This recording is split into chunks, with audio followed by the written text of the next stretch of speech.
As a small business owner, your to-do list is long. The Knot makes advertising easy and connects you with the right couples at the right time. Visit vendors.thenot.com/podcast for 15% off your first month with code podcast15.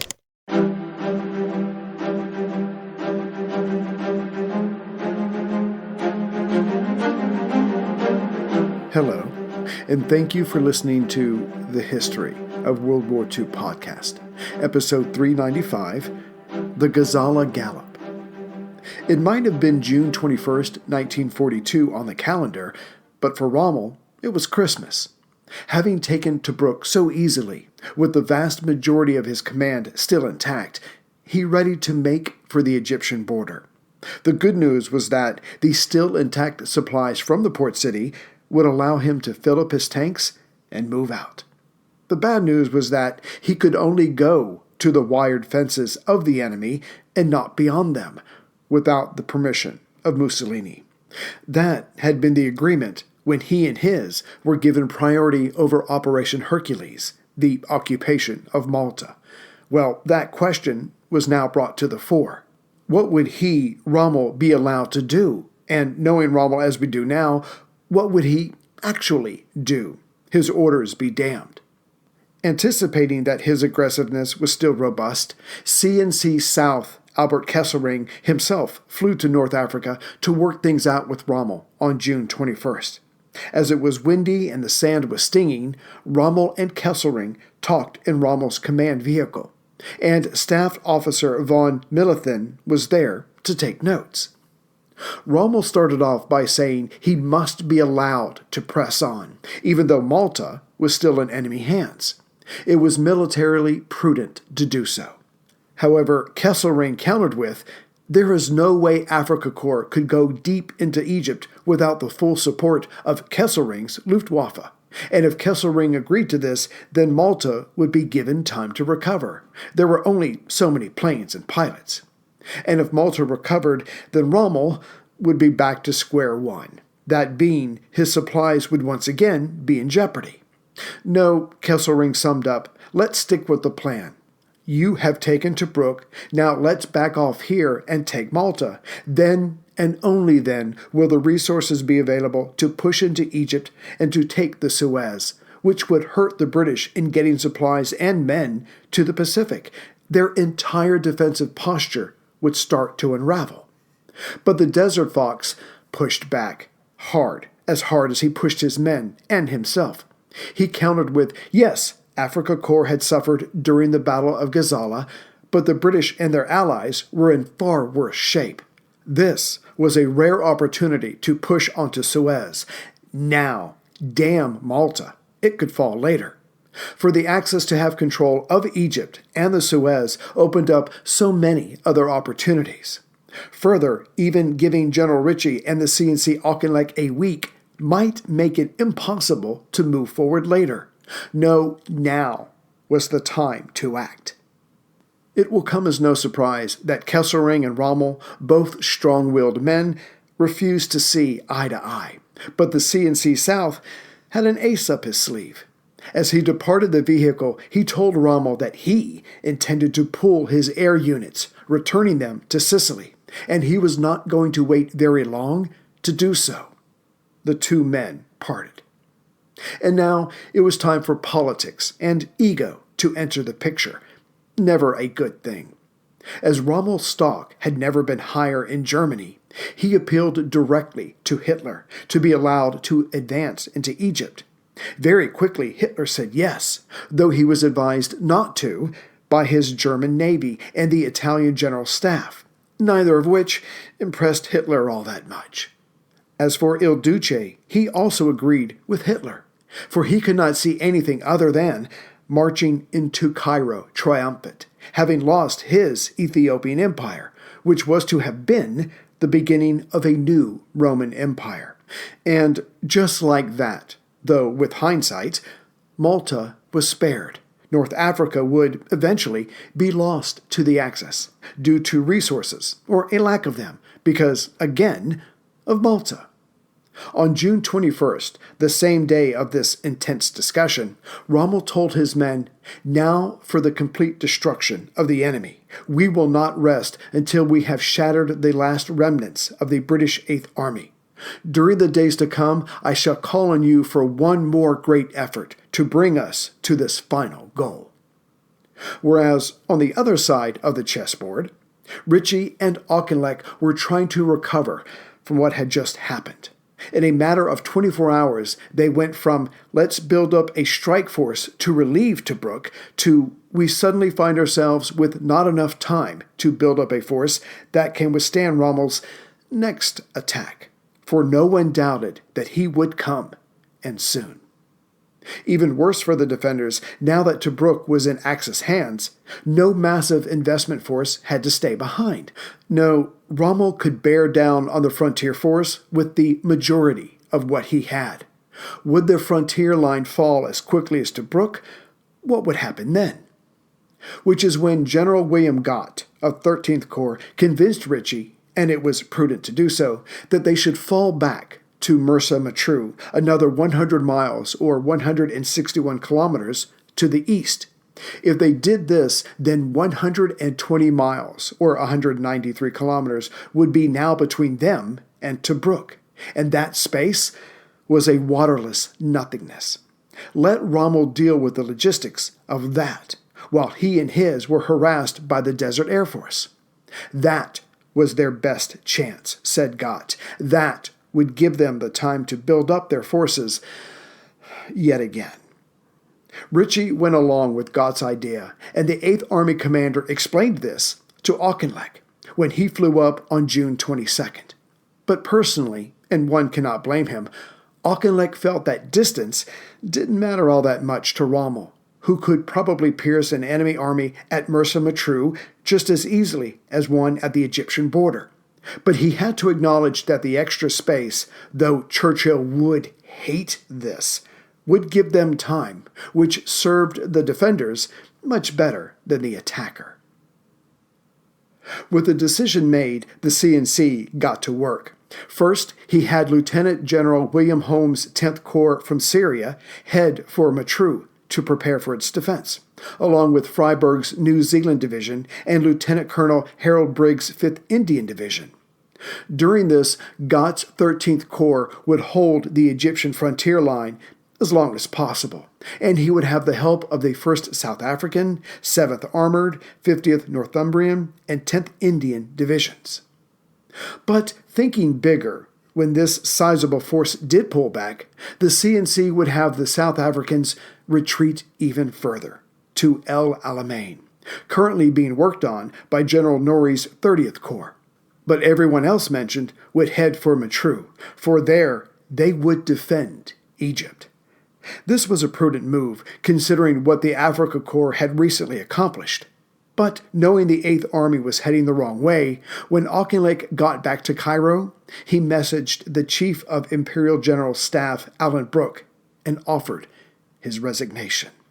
Quote, "The unfavorable course of the recent battle in Cyrenaica, culminating in the disastrous fall of Tobruk, impels me to ask you seriously to consider the advisability of retaining me in my command. For this theater is essential, and a change is quite probably desirable on this count alone. It occurred to me that you might want to use General Harold Alexander, who had suffered his own defeats in Burma, when he is due here in a day or two." Meanwhile, Gott had to deal with Rommel along the frontier as Rommel came his way. The Desert Fox stationed his Italian infantry divisions along the line of Sollum, itself just above the Halfaya Pass, and Sidi Ormar, just inside the Egyptian border. This defensive position is about 50 miles or 80 kilometers east of Tobruk, where the coastline dips down, going from left to right, and Sollum is in the corner.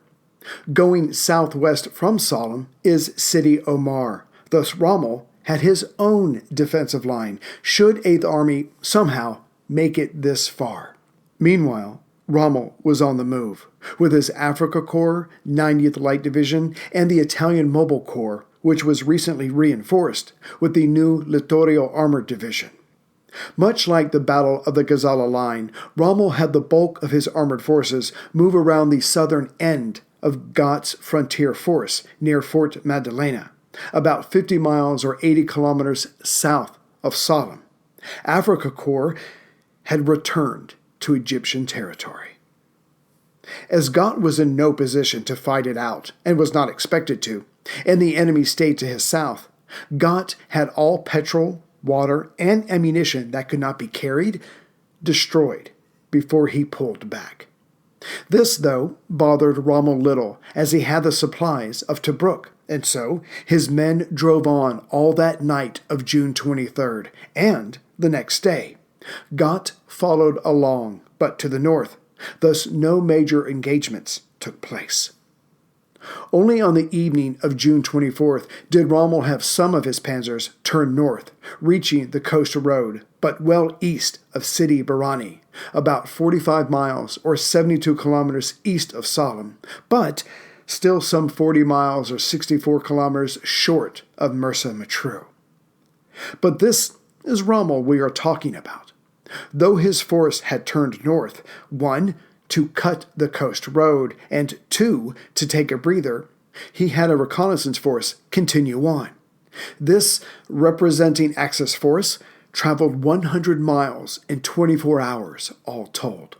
By the evening of June 25th, this smaller force made contact with the enemy at Mersa Matruh. So much for Gott's and Ritchie's plan of thinking space would give them time. Still, as 8th Army arrived, and then Gott's force at Matruh, they were given various locations to head to set up a layered defense. But Brigadier Howard Kippenberger of the 5th Brigade of the 2nd New Zealand Division noted that, though the men did not look demoralized, he did not see a single formed fighting unit, infantry, armor, or artillery.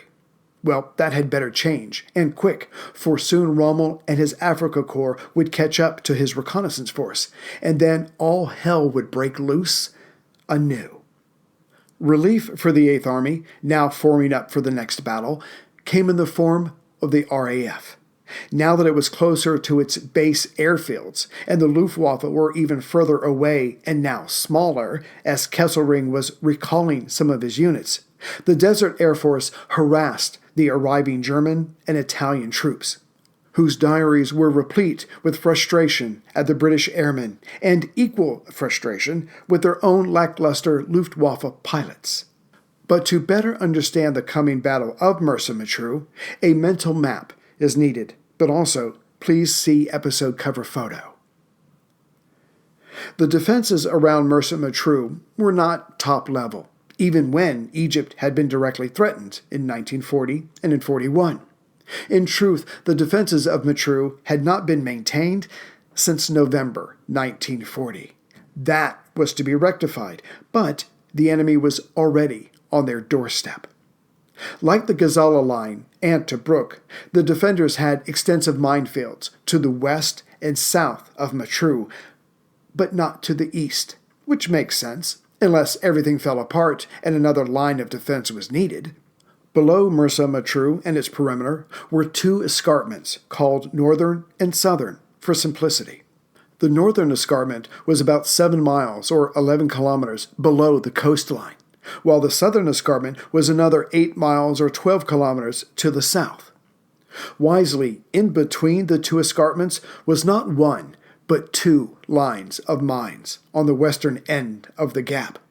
The more western line of mines touched the Siwa track, which runs to the northeast, while the second line was just behind or to the east of the first, which would give the invaders a nasty shock should they make it through the first line.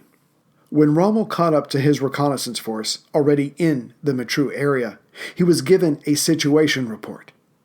General William Holmes' 10th Corps was lined up between the coast and the northern escarpment, again a distance of some 7 miles, and he had the help of the 10th Indian Division, which had 3 brigades, so it was at full strength.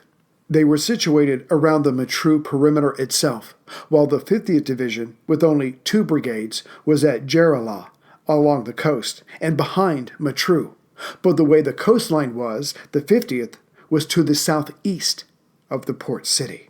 When Gott's 13th Corps arrived at Matruh, it passed through the defensive line and was set up in between the escarpments, but a little further back to be ready to move in any direction, but mostly to the south, should Rommel try another flanking movement. But as his 5th Indian Division only had one Indian brigade, the 29th, Gott put them on the center part of the southern escarpment to keep an eye out. Gott also had 2 small columns on patrol near the minefields, designated glycol and leather coal, between the escarpments. They were not expected to give battle alone, but to be a slowing force should the Germans come this way. Still, putting the minefields aside, this represented a weak center, a cardinal sin in terms of defense. To the right of center of the southern escarpment, there was a small break, i.e., a weakness or a pass to go through. So Gott had Lieutenant General Bernard Freyberg's New Zealanders of 2 brigades put there at a place called Minkar Cain.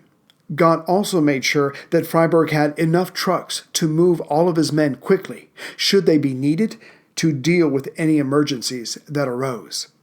At first, the New Zealanders were to have been within the Matruh perimeter, but Freyberg point-blank refused this, probably thinking, my men are not going to become prisoners like those in Tobruk. Just as Rommel was showing up with Afrika Korps proper, the 1st Armored Division, namely the 4th and 22nd Armored Brigade Groups, some 160 tanks, were just arriving in the area. They were told to keep moving east, just below the southern escarpment, and to make for a position behind the main line, but ahead of the 2nd New Zealand Division. Making sure that no panzers took advantage of the 1st Armor moving through this area, the 7th Motor and 3rd Indian Motor Brigades, closer to the main defensive line, covered their movement, simply because Rommel was capable of anything. As for the headquarters of 7th Armored Division, it had already withdrawn back to El Alamein, as the C&C insisted on a defensive position even further back, and in this he cannot be blamed. As reconnaissance told Rommel that Ritchie's center was weak, ignoring the minefields in between the escarpments, his panzers would rush in on either side of the southern escarpment.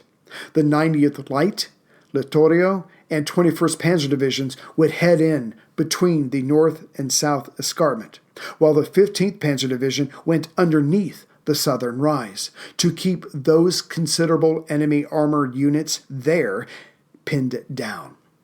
The net effect of so many panzers south of Matruh would force Ritchie to focus to the south and move his tanks there. With that done, the 90th Light Division, the northernmost armored unit, would cut across the northern escarpment once it was past Matruh and head north to make for the coastal road and cut off any retreat attempt. But the main reason was that once those panzers were east of Matruh, they would then turn west and race towards the port city, as there were no minefields to impede their speed. Still, in the face of the Desert Fox, who would surely come, and soon, Ritchie was firm in his belief that this time he and his would hold. Simply, they had to. This was the fight for Egypt, the Canal, and the entire Middle East. 8th Army would be victorious at Mersa Matruh, or they would be dead at Mersa Matruh. And yet, Auchinleck was not happy with much of what was going on, so he talked it over with Air Marshal Tedder, who agreed that this was not the way to go, and Ritchie was not the man of the hour. Both men looked each other in the eye and nodded. Ritchie had to go. But who would replace him? Why, Auchinleck himself, as his head was on the line as well. On June 25th, when Rommel had arrived at the front proper, that evening the C&C flew in from Cairo and relieved General Ritchie. When Churchill was told of this, he was relieved in a different way and happy, saying he should have done this when I asked him to, in May. But as for the defenders' dispositions, what was done and could not be undone. There was no time for it. Still, Auchinleck made what changes he could. Were they the right ones? No one knew and would not know until the Panzers came.